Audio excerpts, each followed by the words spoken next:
వీరుడు వీరుడు కావాలమ్మా దేశాన్ని గురించి ధర్మపన్నాలు వెల్లించడం మేమంతా ఉన్నాం పద్యాలు పాడతాం. వీరుడు కావాలి, వీరుడు కావాలి. అందుకే నేను మొహమాటం లేకుండా చెప్తా. చాలా మంది ఆధ్యాత్మికత పేరు మీద శాకాహారం మొదలెట్టారు. వచ్చిన కొత్త ఫ్యాషన్, దయచేసి మానేయండి. ఎవరు తినేది వారు తినండి.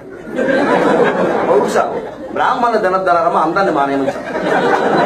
అందరూ బ్రాహ్మణ అయ్యే ప్రయత్నం చేయకండి, మా వృత్తులు పోతారు. మేమంటే మీరందరూ మానేశారు, మా వాళ్ళు మొదలెట్టారు.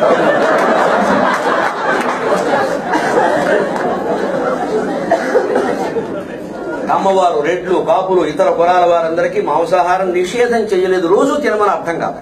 నిషేధం ఎందుకు చేయలేదు అంటే హిందూ ధర్మం కోసం అవసరమైతే కర్రెచ్చుకు రావాలమ్మా. పౌరుషం ఇవాళ చాలా అవసరం.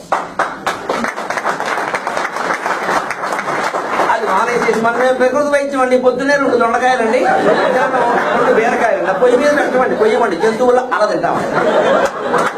ఉండగానే పోసుకుంటాం. దెబ్బైపోతుంది దేశం. ఏం తినేవాడు అది తినాలి, ఎక్కువ తినద్దని చెప్పారు.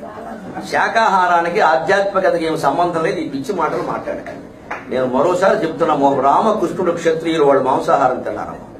దేవతలు రామకృష్ణుడు క్షత్రుడు హాయిగా తిన్నారు, ఏం లోపం అది.